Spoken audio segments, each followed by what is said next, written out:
across the lines.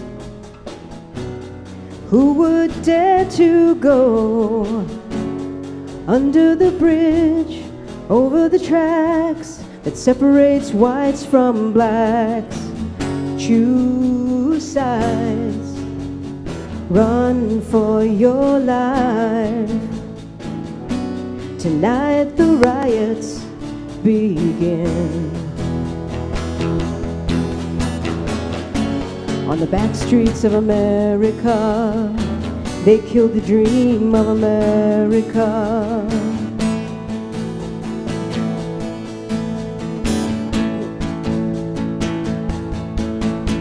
Little black girl gets assaulted, ain't no reason why. Newspaper prints the story and raised dissempers fly. Next day it starts a riot, knives and guns are drawn. 2 black boys get killed, 1 white boy goes blind. Across the lines, who would dare to go under the bridge, over the tracks that separates whites from blacks? Choose sides, run for your lives. Tonight the riots begin. On the back streets of America, they killed the dream of America.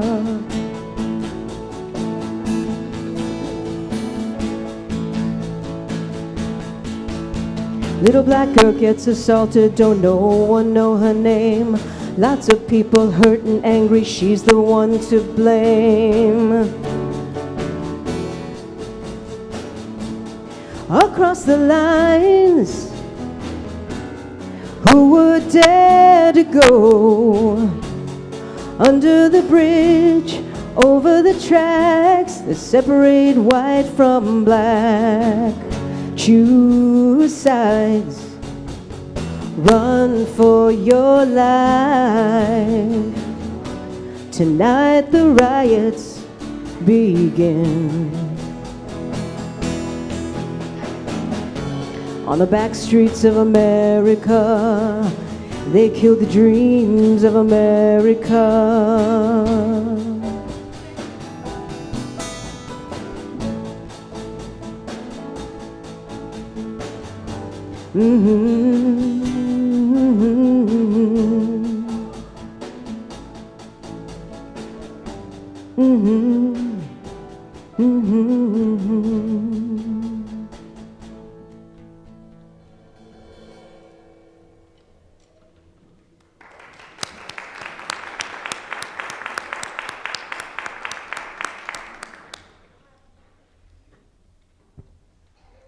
Welcome to the First Unitarian Church of Cincinnati.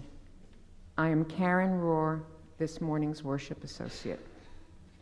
Our church is a place where you are free to be you.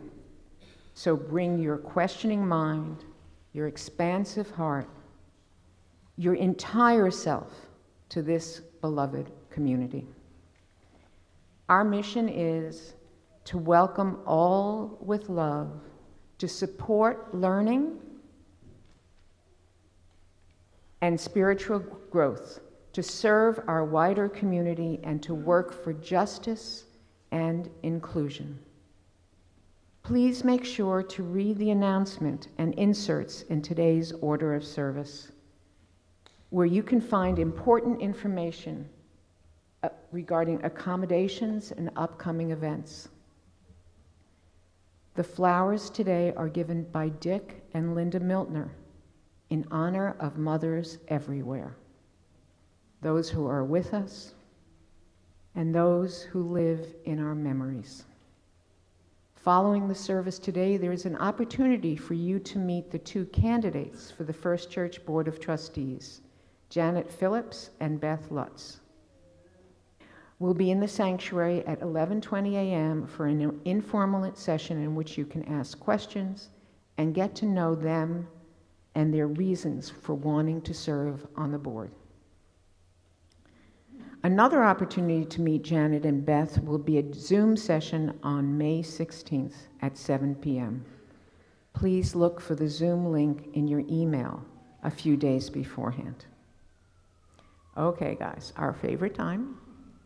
It's time to stand up and greet our neighbors. But first, let's take a moment to wave to the people watching from home.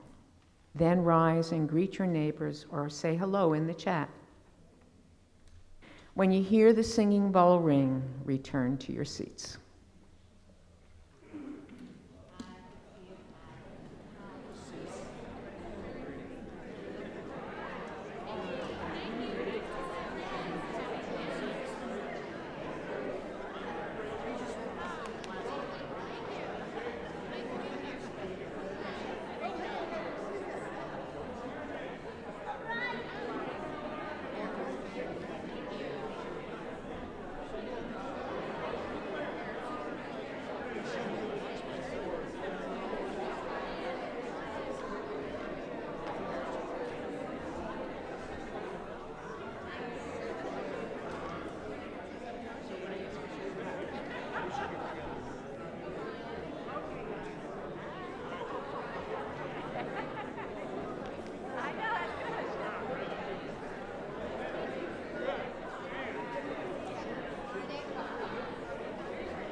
Joan and Jesse, would you like to come up and light our chalice this morning? Wherever you are. Ah, good.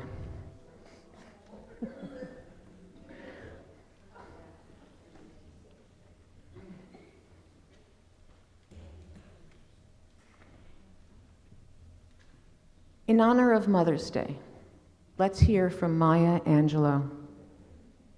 Here is her poem, Phenomenal Woman.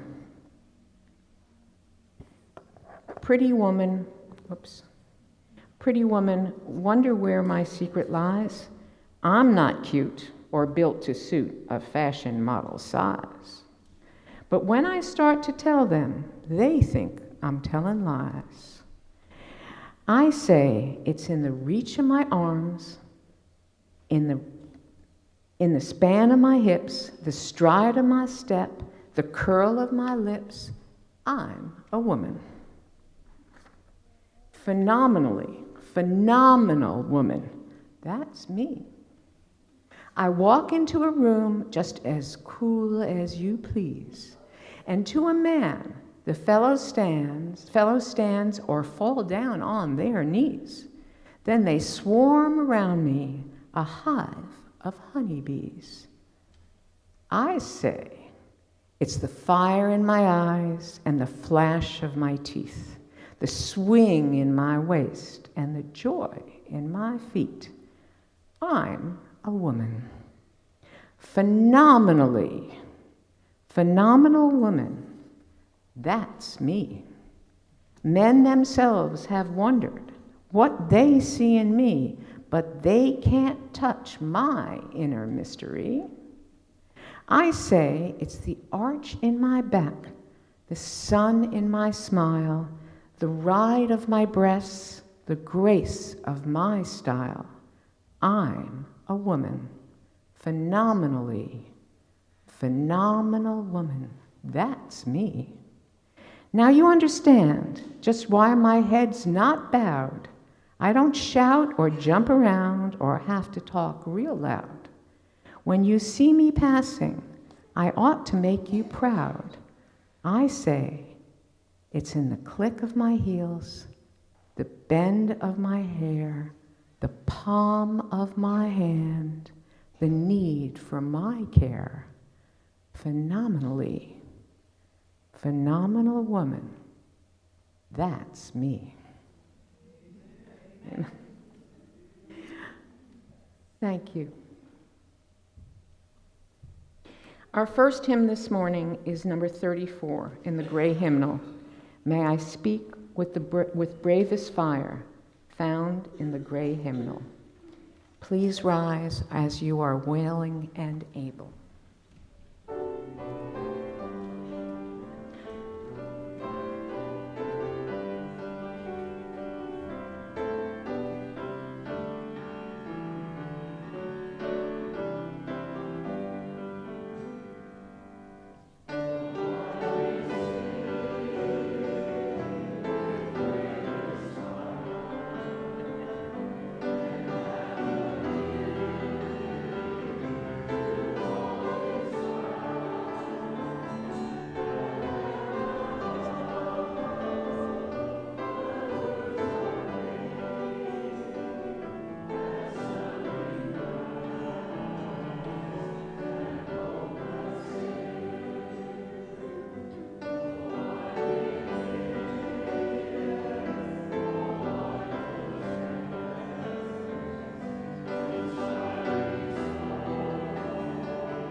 So this is a different setup, huh?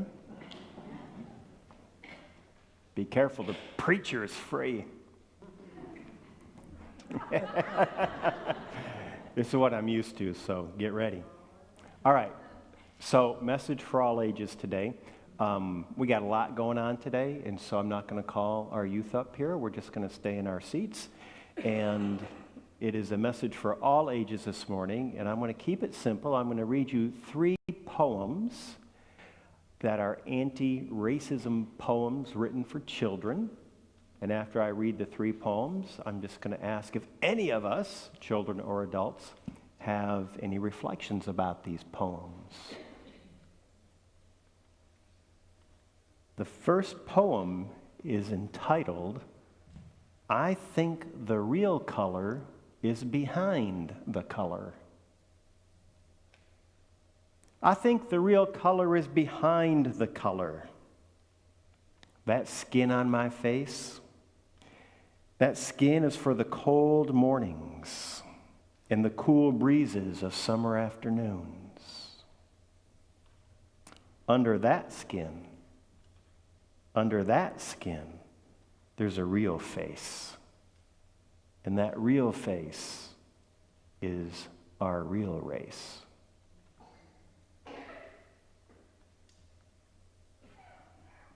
Some people, and some is spelled S-U-M, some people. A man said to me that I was a half-breed, but I told him he better check out his math, like 1 + 1. Did you get that one? 1 + 1 ain't 0.5, ain't half. And this one, this is my favorite of the 3. It's called We Are Talking About. We are talking about the ones who pick their friends because of how black they act or because of how white they can be. Sometimes blackness is too black for me, and whiteness is too sickly pale. So remember, the truth is that we are all golden on the inside. We're all golden on the inside. So what y'all think of those poems? Young folks, old folks. What's your favorite poem there? What you think? What you think of those poems?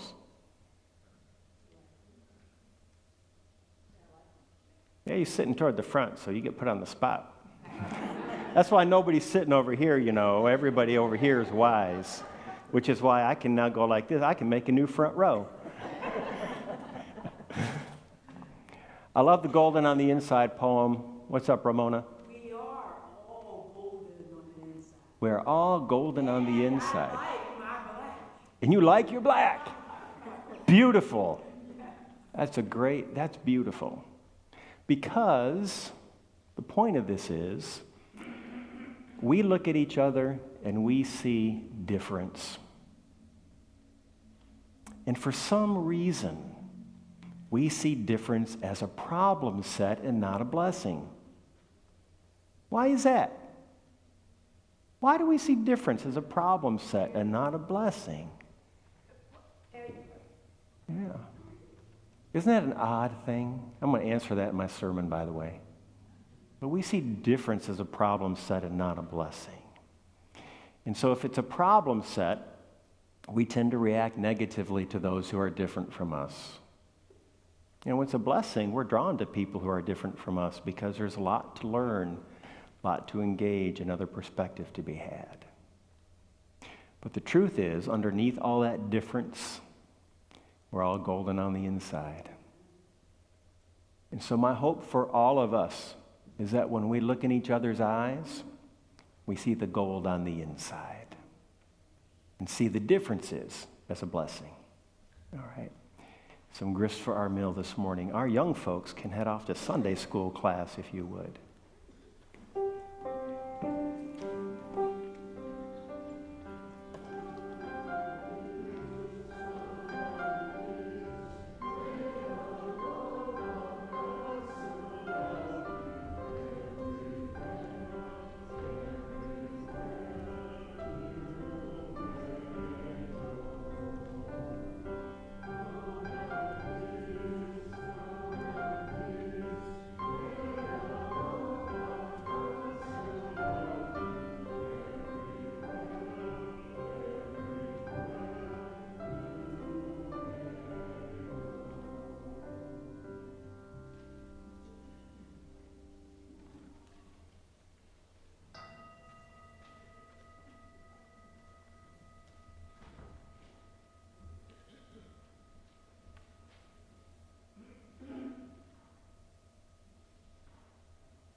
Good morning again.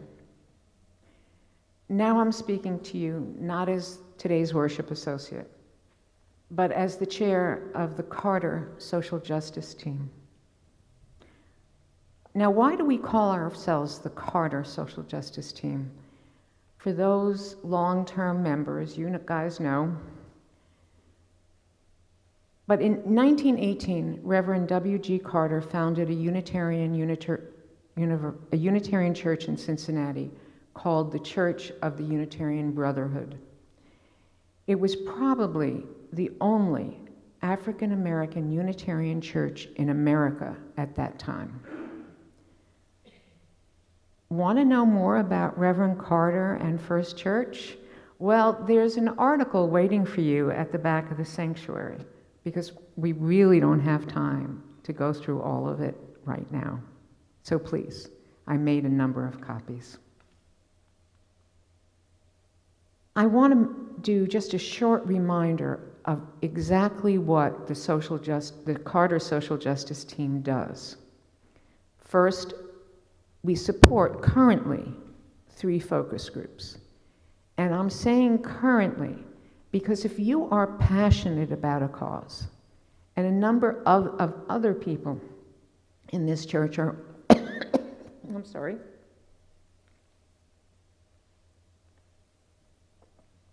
just got a little thing in my throat, are also passionate about that same cause.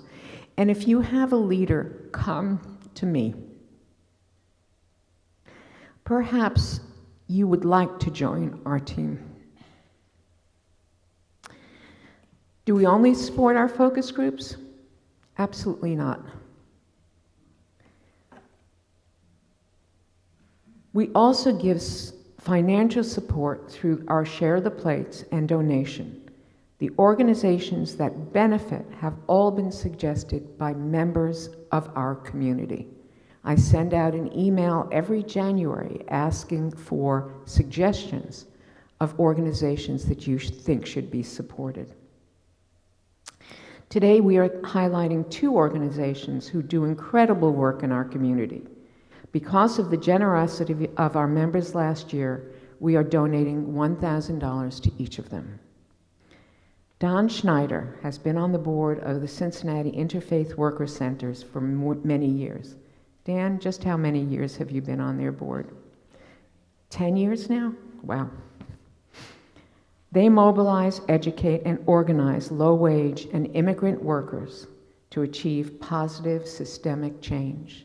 Can I have this first slide, please, Beth? There we go. Low-wage and immigrant workers are at the center of everything that they do. The first thing, they have 3 major focus areas. The first thing is for fair wages. Wage theft impacts 60% of low-wage workers, resulting in an average annual loss of $2,634. Now, these are people that do not have a lot of money. In a city where 34% of residents and 53% of children live in poverty, every dollar counts. We estimate that wage theft costs Cincinnati low-wage workers $52 million a year. The next major focus is safety on the job. Workers Center staff members provide safety training in Spanish and English. Workers train one another to spot hazards, report hazards, and build safety culture where they work. This includes supporting injured workers and ensuring their access to workers' compensation payments for medical care and lost wages. Number 3. The third focus is to make sure that the immigrant workers particularly have dignity. The Worker Center participated in founding the local Immigrant Dignity Coalition. Many of the workers who are members of the Worker Centers are undocumented immigrants who want to live in our city in peace. They also support them when they are being targeted for being thrown out of the country. I've lost the word. Okay. Deportation, thank you. Another organization that we are supporting today was recommended by Chuck Schneider, of Lighthouse Youth Services. There are approximately 6,000 children who are on the streets today. And the Lighthouse Youth Service is the only organization that will help undocumented minors. We have a short video about them.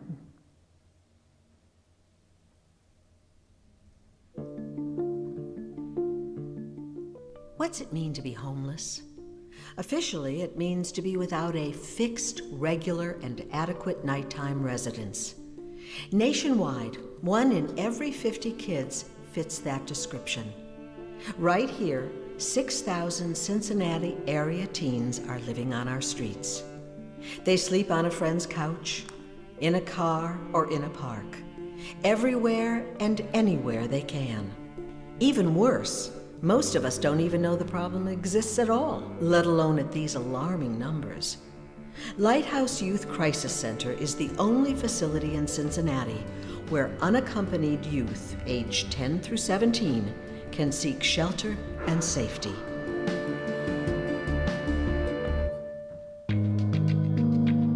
Meet Isaac, a bright kid with a quiet charm who had to choose his future over his family's when his mom demanded he get a job to help pay family bills.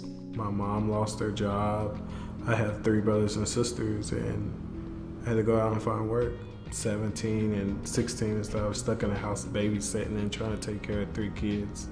Stopped going to school, and if I did go to school, I slept in class. My grades dropped to almost all Fs or incompletes. You know, I was just afraid to talk to anybody because, you know, most of the time when stuff happens like that, the state comes in and then your family's split up and everything, so I didn't know who to talk to, who to go to.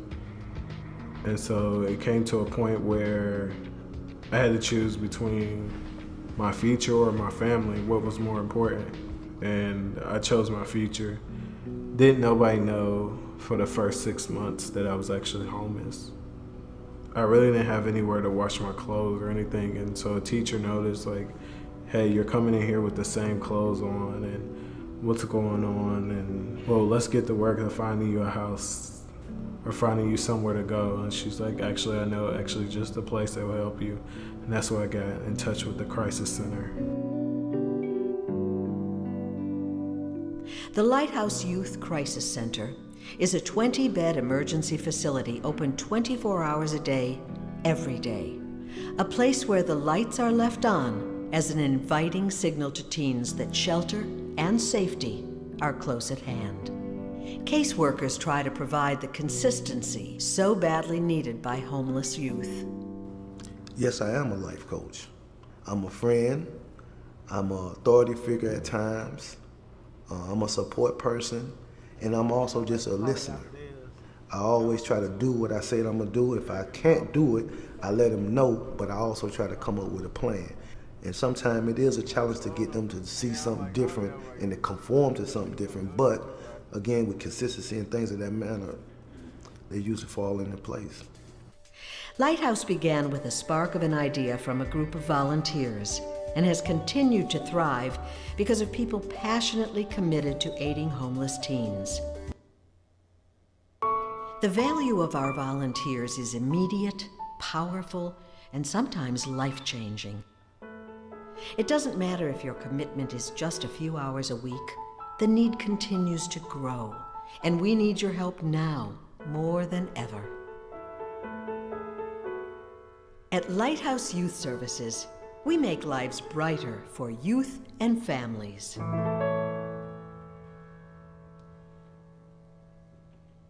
I'm going to thank you now for supporting this year's Carter Social Justice Share the Plate, and we're going to ask the ushers to pass the plate. Thank you. I ask Ramona's permission. I asked Ramona's permission to hand out some tambourines for this piece she's going to sing because it is too quiet in here, folks. Are you all here this morning? It's so quiet. All right, I need 2 people, just 2 people out of 70 or 80 who can keep a beat. Come on now. You don't want me to do it. Look at that. Carter must run in the family. Who else can keep a beat? All right, Patty. Thank you. Man, I thought people were going to be fighting over these tambourines when I bought these tambourines. All right.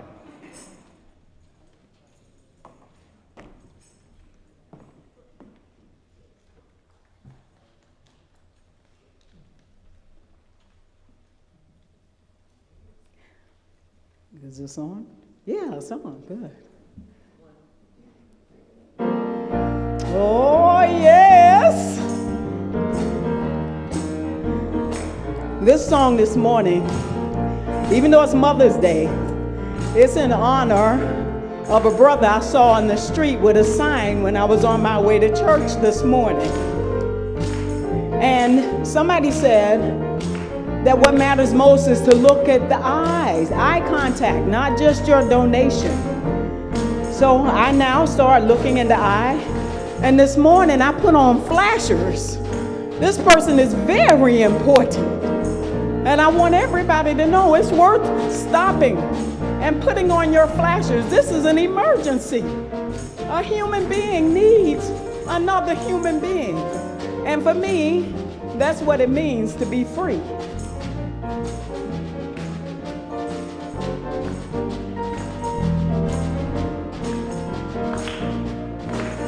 I wish I knew how it would feel to be free. I wish I could break all the chains holding me. I wish I could say all the things that I could say. Say I'm loud, say I'm clear for the whole round world to hear. I wish I could share all the love that's in my heart.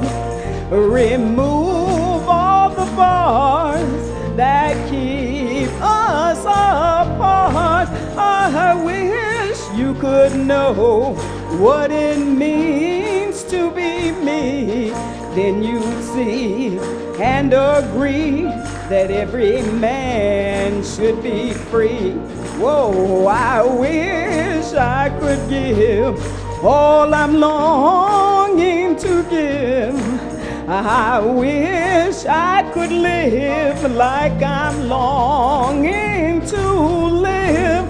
I wish I could do all the things that I can do. Though I'm way overdue, I be starting anew. Well, I wish I could be like a bird in the sky. How sweet it would be if I found I could fly. Oh, I'd soar to the sun and look down at the sea, and I'd sing, 'cause I know, oh yes I'd sing, 'cause I know right now I sing, 'cause I know, oh yes I know, oh yes I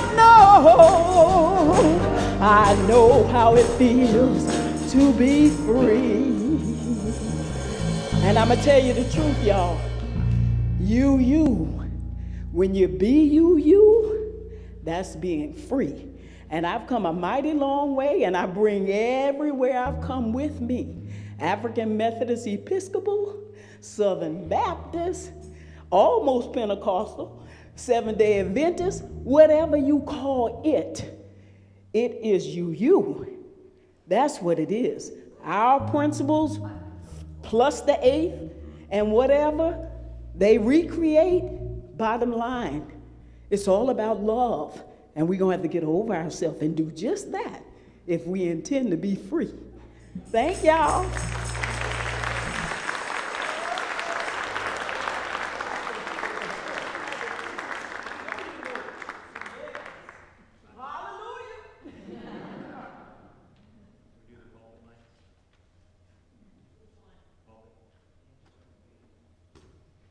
So, Sister Beck, you got a sermon or two in you, and we got some open dates coming. Let me know when you want to work on that. All right, our reading this morning, I read this back in the fall when I was doing a couple sermons on anti-racism. It's by W.E.B. Du Bois, and I tend to turn to it a fair amount when I talk about anti-racism because he wrote this 130 years ago, maybe? When did Du Bois write this? Long, long time ago. And it's still very pertinent today, which tells you that we have not had much success at the problem set of race in this country. This is from his book, The Souls of Black Folk. It's important to note that the word souls is in the plural in the title of this book. The Souls of Black Folk. W.E.B. Du Bois writes, "It is a peculiar sensation, this double consciousness, this sense of always looking at oneself through the eyes of others, of measuring one's soul by the tape of a world that looks on in amused contempt and pity. One ever feels his two-ness, an American, a Negro. Two souls, two thoughts, two unreconciled strivings, two warring ideals in one dark body, whose dogged strength alone keeps it from being torn asunder. The history of the American Negro is the history of this strife, this longing to attain self-conscious manhood, to merge his double self into a better and truer self. In this merging, he wishes neither of the older selves to be lost.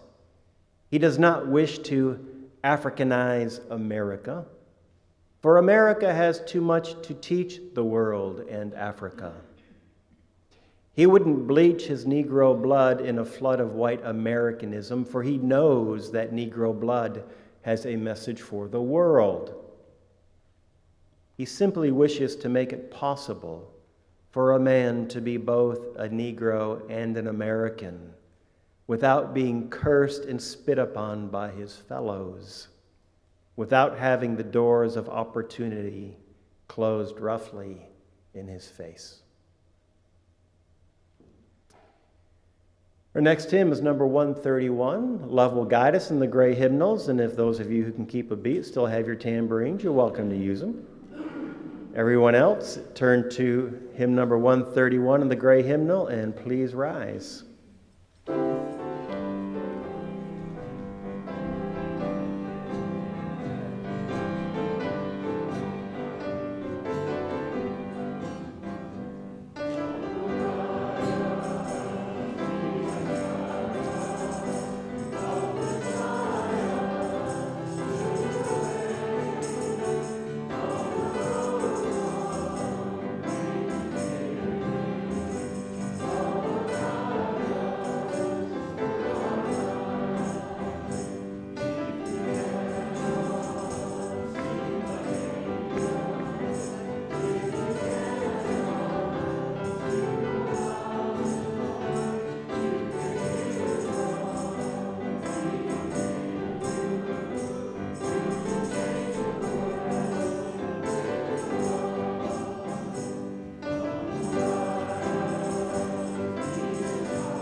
I know to you all it seems like a small thing for me to be on the floor instead of 12 inches higher than you, but I feel so much more connected to you all.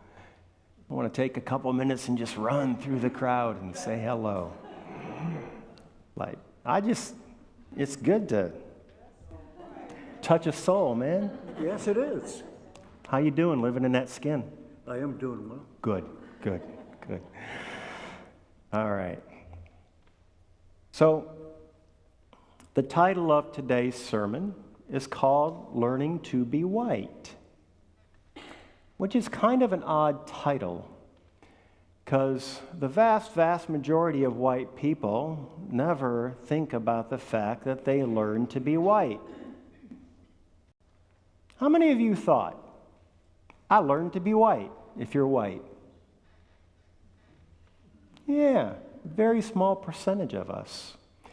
So this is an important topic for white folks, because I'm going to share with you my experience of learning to be white in hopes that some of the stories I tell and a few of the things I say after that will peek in your own memory banks some stories you might tell about learning to be white. And if you're not white, this is an important sermon for you also, because I've noticed when I speak to my non-white friends, they're often puzzled by white people. And I often say, well, the reason this puzzles you is you think white people get this. You think they see what you see, and they don't. Because there's a thing called white blindness that is the result of having been taught how to be white. And so this also explains to not white folks a lot of what puzzles you about white people, I believe. So, learning or understanding that you learn to be white can cause a little cognitive dissonance if you're white. And that cognitive dissonance is in proportion to one's naivete about their whiteness. So, a few stories. I was about 4 or 5 years old, somewhere around that age. And when you're 4 or 5 years old, you don't have the greatest vocabulary in the world. It's pretty narrow still. And so you don't always have the words you'd like to express what you think and feel about things. You don't know how to wrap your inner experience in language so that you can express it to others. And so at that age, I had an experience that I couldn't wrap in language and express to others, but it was a very lucid and poignant experience for me. And I knew it at the time. This is not historical revisionism, but it was the first experience I had of which I was conscious of racism. And I was a little tyke. And so we were at the local Dairy Queen in Saline, Michigan, my family and I. And I was standing in line at the Dairy Queen like everybody else, because in Saline, Michigan, one of the wonderful things you got to do in that little town is go up to the Dairy Queen and get yourself a Dairy Queen. And that was about the only fun thing to do in Saline, Michigan. So we did it a fair amount. And one day I'm standing in line at the Dairy Queen, just being a 4 or 5-year-old kid, kind of lost in the world, holding my mom's hand. And at some point, I let go of her hand. And I don't remember doing that. And then not too much time passed, and I reached over and grabbed her hand again, and I went to look at my mother. It is a big black woman in Saline, Michigan, a sight I had never seen before. And I cried and screamed for my mother. I remember being terrified at that experience.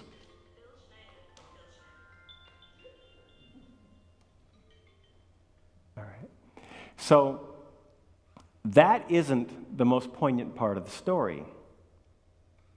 The next day or so, I heard my mother telling the story of my experience standing in line at the Dairy Queen, finding myself holding the hands of a large black woman and laughing at the experience and throwing out a racial trope. My mother called this woman an Aunt Jemima. And that's why she thought it was funny. And I knew then that what my mother was reporting about my experience is not the part of the experience that terrified me. It didn't matter if I was looking at a large black woman, a big purple man, a green Martian from Mars. It wasn't my mother. I wanted my mother. That was my experience. Where's my mom? But my mother turned this into an experience of me being terrified by a black person. And as I heard her report this story, I felt in my bones, you're lying about me. But I didn't have the personal power or the language to express that. But I remember that to this day, 55-ish years later. The first conscious experience I had of racism. There was another experience I had about 10 years old, somewhere around 5th grade. My father, being a dutiful father, decided when the Encyclopedia Britannica salesman came to the house that he needed to spend what then was a god-awful a lot of money for a police officer and purchase the whole set of Encyclopedia Britannica so his kids could get a good education, right? Some of you did this. Now you can get it online for free, but it was a big deal. And I actually spent a fair amount of my time thumbing through the Encyclopedia Britannica. And one of the things that fascinated me is I often flipped to the part on Hinduism. Because if you flip to the part on Hinduism, I found, you could see that wonderful classic picture of the steps leading down to the Ganges at what was then called Benares, India. And I was transfixed by that image, and I would sit and look at it and look at it and read those pages over and over again. I had a fascination with India from the time I was a little kid. But one day when I was looking at that picture, I looked up at my father and I said, I was looking at those people in that picture, and I looked at my father and I said, why can't we have brown skin like these people? Because I thought they were beautiful. And oh, did he shoot me a look. And I knew then, to want to be anything other than white was a taboo impulse in my home. And that's when the message really came across that you're white and you need to be grateful you're white and you're not like anybody who's not white. That was a very poignant experience for me. What a look. Just some small moments in life can indelibly stamp your psyche for the longest time. Be careful how you gaze at others. So another experience. All of you who are about my age, I'm 60, so somewhere between 50 and 500 years old, white people thought it was wonderful to go lay in the sun and get your skin brown. And the more bronze you could get your skin, the more beautiful you were. How many people got that message growing up? A lot of us. And my dermatologist takes note. And so my mother and sister used to just cover themselves in suntan lotion and go out in the backyard in those lounges and just lay under the sun. Well, I wanted to be part of the family, so I joined them. And it was a thing in my family. How brown did you get yesterday? And I thought to myself, so I was about sophomore in high school at this time, and it suddenly dawned on me when my mother was having this conversation with my sister. I thought, well, ain't this interesting? It's okay to look brown. It ain't okay to be brown.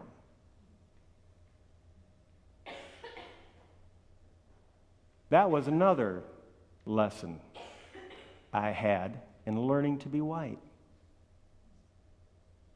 Tell you one more. And this one is embarrassing and shameful to tell because I was 21 years old when it happened. But there are 3 men in my life, black men who I've been close to especially, who I could have any conversation with that I want. Bill, Dwayne, and Rob. And I've been close to these guys. Still am with Dwayne and Rob. Bill and I parted ways after college. But I could have any conversation with these guys. And I met Bill in a religion class at the University of Michigan. He was an African American, and we had an interest in religion in common, and so we bonded, man. We could finish each other's sentences. We were tight. And we used to talk to each other from time to time about, what's it like, Bill, being black? And he'd share some stories with me. And he'd say, what's it like being white? I didn't get that because, like, what do you mean, what's it like being white? It's white. That gets to the whole double consciousness thing. He had it, I didn't. I didn't understand the question. I didn't understand his reference point. But I would do my best to answer, right? So one day, and this is the embarrassing, shameful part of it, but you got to remember, I was from Lily White, Saline, Michigan. And he was the first black person I was close enough to have conversations with. And I didn't know anything about being black. And I said to Bill one day, it's so embarrassing this many years later to tell the story, but hopefully it'll help you. I said to Bill one day, hey, Bill, I got to ask you a question. Why are some black people really, really dark? And some black people almost white. And there are a lot of shades in between. That was an honest question I asked him. And he gave me this look, like, you joking with me? And I must have looked naive and honest. And he quickly realized he doesn't know. And so he said, Alex, because white slave owners used to rape black women. It's racial mixture. I felt such shame for many reasons in that moment. And I think that moment, that incredibly poignant, shameful, embarrassing moment about my whiteness and its ignorance is the real reason, the ultimate reason, that I have never lost an interest in racial relations and racial injustice, and why it's been so important for me to try to move that boulder up that hill.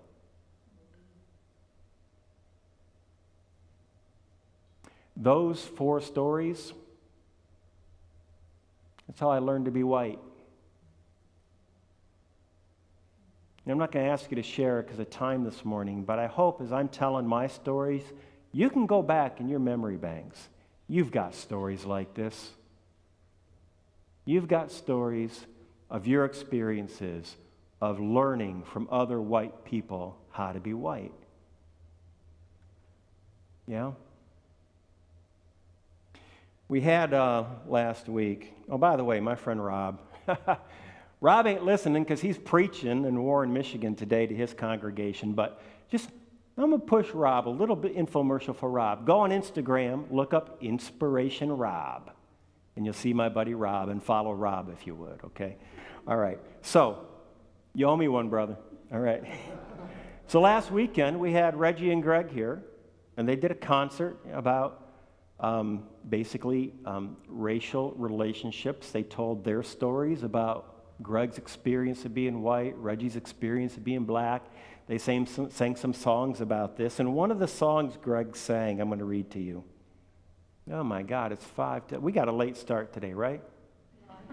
Somebody tell the RE folks to hold them another 10 minutes or so, please. I mean that. If somebody could run down and tell them, thank you, Patty. You know, at least half the time when I say somebody, it's Patty. So thank you, Patty. Oh, Alan got up too? Awesome. Thank you, Alan. So Greg sang a song, and I'm just going to read it. You don't want to hear me sing. I don't know you, but for these handed-down bones, names on moss-covered stones. I don't know you, but you arrived, and what you did to survive, you left a wake so wide, you handed this to me.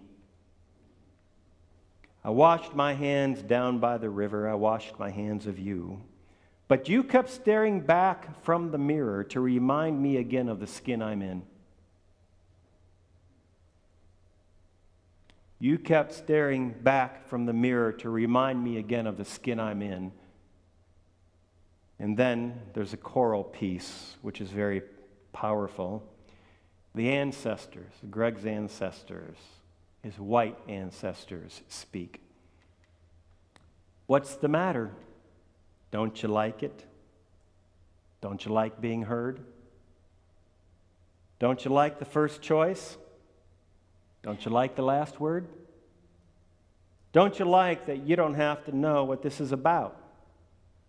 Be deaf, dumb, and blind and get the benefit of the doubt. To walk through this world in a velvet cocoon that everybody else can see, except, of course, you. Because you are everybody. You're true. It's true. That's what I handed to you. And then Greg sings, so here we are by the grace of some God, knowing the mirror is flawed. What do we do now? What do we do now?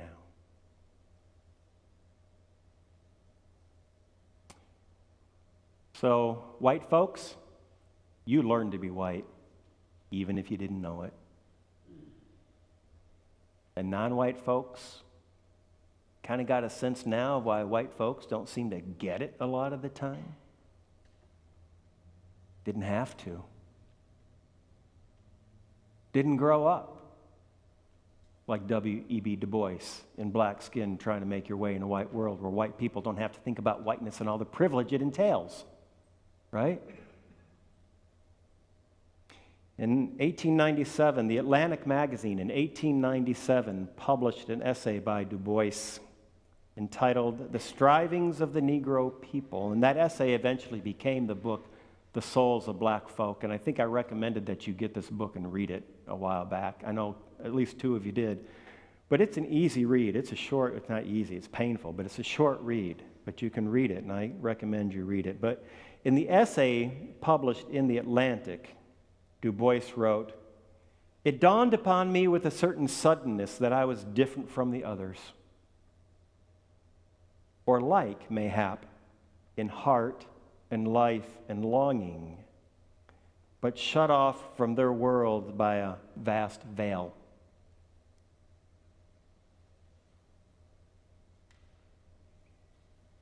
White people don't know what it means to be shut off from the world by a vast veil, because it's a white world. And when I read that, it reminded me of Langston Hughes. I love Langston Hughes.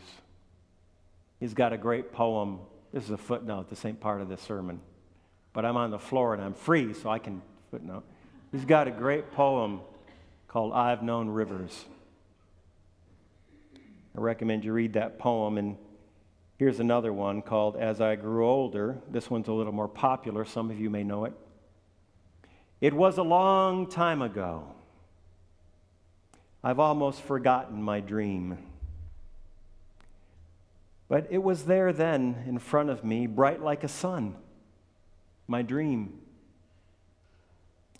And then the wall rose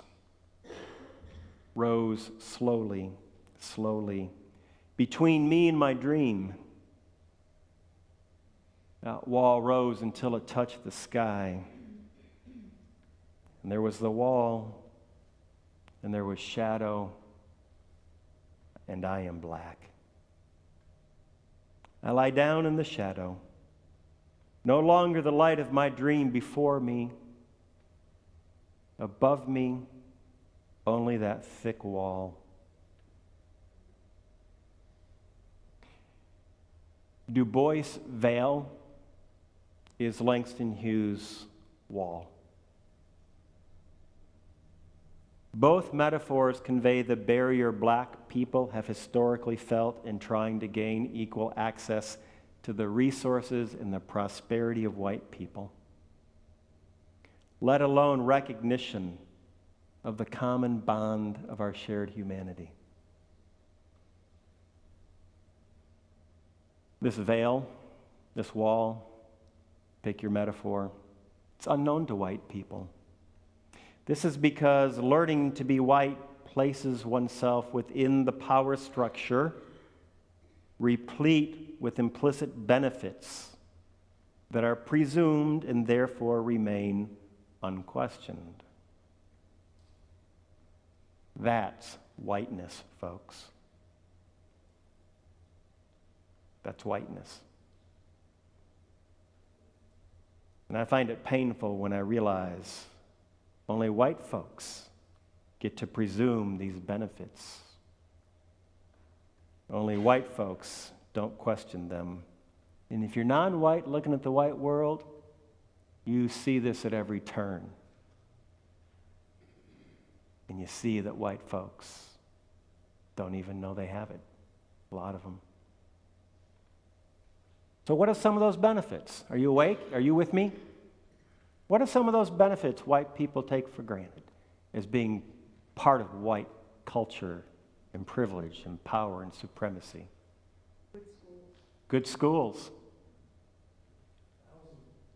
What's that? Housing.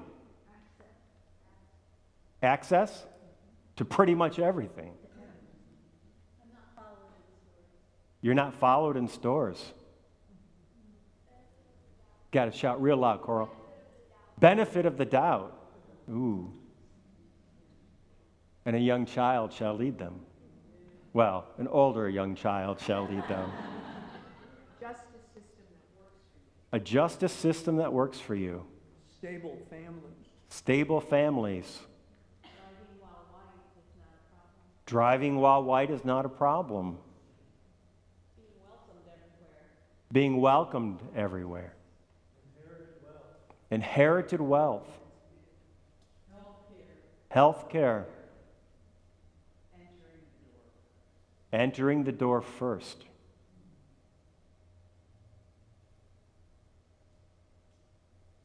All these privileges white people don't have to think about, that non-white people have to stop and pause and think about and wonder.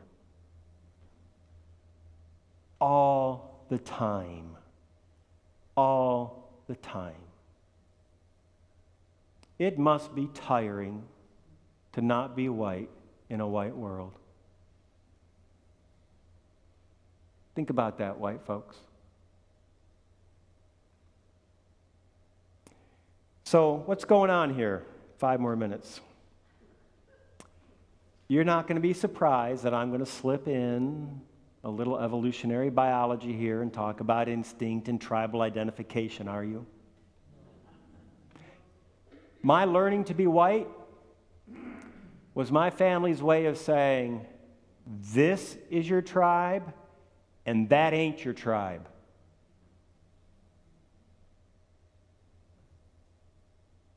And every white person gets that message. And here's the thing, those who ain't your tribe, they're other. So let them go find their own resources. We use our resources to preserve our tribe. It's tribalism, folks. It's our instinctual nature. That's what the core of racism is from my point of view. So some of you know we had a very long study in Howard Zinn's book, A People's History of the United States, which I recommended last fall. Oh man, that was a long study, and that was kind of depressing at times. But the reason we took it on, over 40 people signed up. Not everybody could make it to the end, but our last class had about 15 people, and we had a wonderful conversation because it came full circle again to why in the world we were studying that book. And so we were talking about Howard Zinn's People History of the United States and talking about the fact of other people's experience in America who aren't white and what that was like. Black, Indian, Asian, gay, female, whatever, right? Those experiences, those non-dominant experiences are covered in the book. And as we were talking, somebody said, wouldn't it be nice if we could live in the world Howard Zinn imagines? Yeah, it'd be beautiful. So why don't we do that? Well, that whole instinctual nature, that whole tribalism, it is deeply rooted, fiercely powerful stuff that drives us. And the only way we're ever going to move beyond it, the only way we are ever going to move beyond it is when we decide that we're going to love others more than we are going to seek to preserve our privilege. I think love is the only force powerful enough. Love is the only force powerful enough to overcome instinct. So we've got to learn to love better so that we can reach beyond our own interests of self-preservation and begin to act compassionately and justly toward all, because that's what love will demand. When you truly love other, when you truly love beyond your own tribe, you will see with new eyes the experience of other, and the impulse for compassion and justice will naturally arise within you. And only then can we take the action necessary to overcome the problem of race in our country. But here's the thing. I have this conversation from time to time with people, and there's kind of like an emergency brake white folks have inside of them. And I reach this point in the conversation, and I feel that brake pull, and it stops. And here's why I think it stops. I think well-intended white people who want to do something to dismantle racism and build a new culture that's diverse and beautiful and inclusive, I think what they realize when I have this conversation with them, they pull the emergency brake when they realize, if I'm really going to do this as a white person, I too have to come up against whiteness. Think about that for a minute. Really let that sink in. I too have to come up against whiteness. I am going to have to take on my tribe. That's a fierce demand. So if we don't learn to love better, we're never going to find the inner fortitude and power to do that. And if we don't do that, we're just white people with good intentions. That ain't good enough. No non-white people care about your intentions. Non-white people want to know what you're going to do to dismantle your privilege and build a more inclusive, diverse, beautiful world with them. So the point of all this, I'll sum up. If you're a white person, it's important to know that nobody's born knowing they're white. You weren't born knowing you're white. People learn to be white. And if you're not a white person, the point of all this is that there's a process of becoming white of which most white people remain ignorant. And there is a cost to all this learning to be white. It's what I call white blindness, which results from not needing to know anything other than how to be white. Because the power structure is always in your favor. Stated a bit differently, unlike Du Bois' double consciousness that all black people possess, and all Hispanic people, and all Asian people, and all people of whatever quote-unquote race you want to name, white people possess a singular consciousness. White people possess a singular consciousness that is a privilege for them, and it's an unrecognized problem for them. So there are two things I think we can do. Two simple things. I'm not here to solve the problem of race this morning. I'm here to wake us up a bit.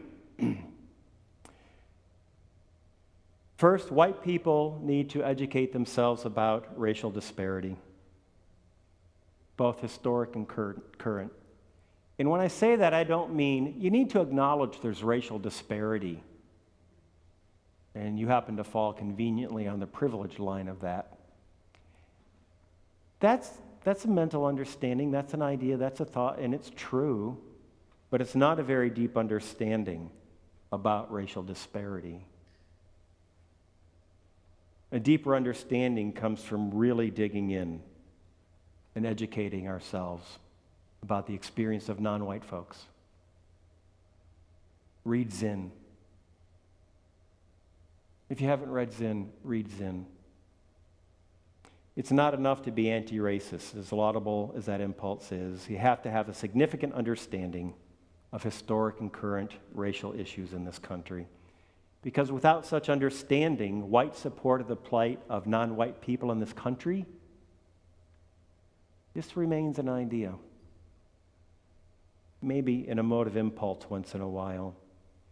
White sympathy, in and of itself,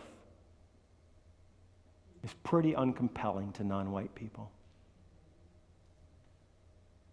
Genuine understanding, as best you can, of the non-white experience, that's the prerequisite to meaningful engagement with non-white people.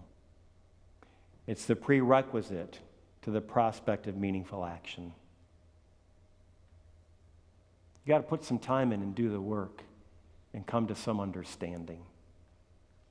And second, white people need to listen to non-white people tell their stories.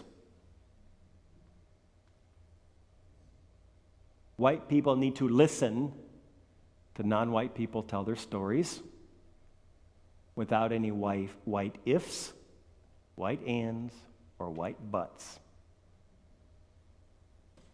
White blindness is a real thing.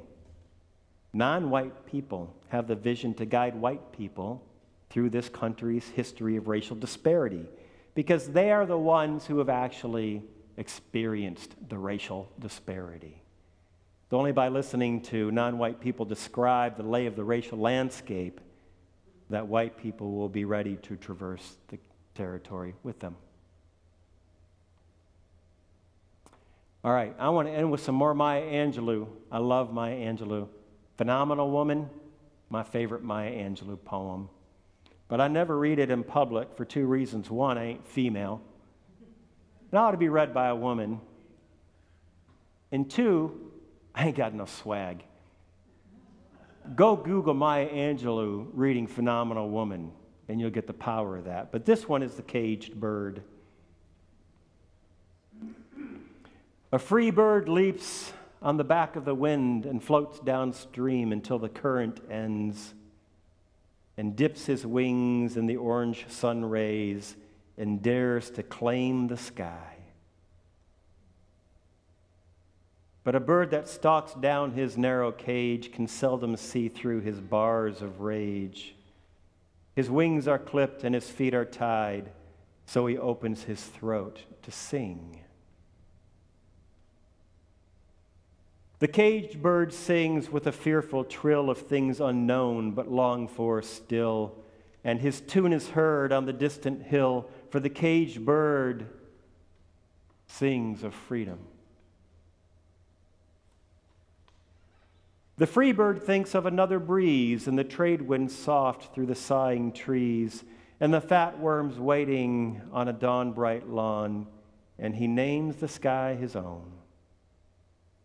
But a caged bird stands on the grave of dreams, his shadow shouts on a nightmare scream. His wings are clipped and his feet are tied, so he opens his throat to sing.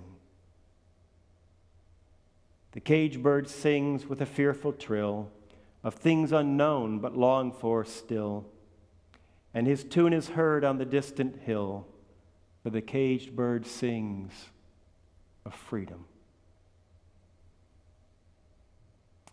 All right, we're going to let that be our closing words, and if Joan and Jesse, if you're willing, could extinguish our chalice, we're going to end our YouTube stream because we're going to show a video that's copyrighted, and we've learned we can't do that on our YouTube stream, but we're going to watch it here in the sanctuary, and the words should appear. I hope you got it. Should be the slide on postlude. All right.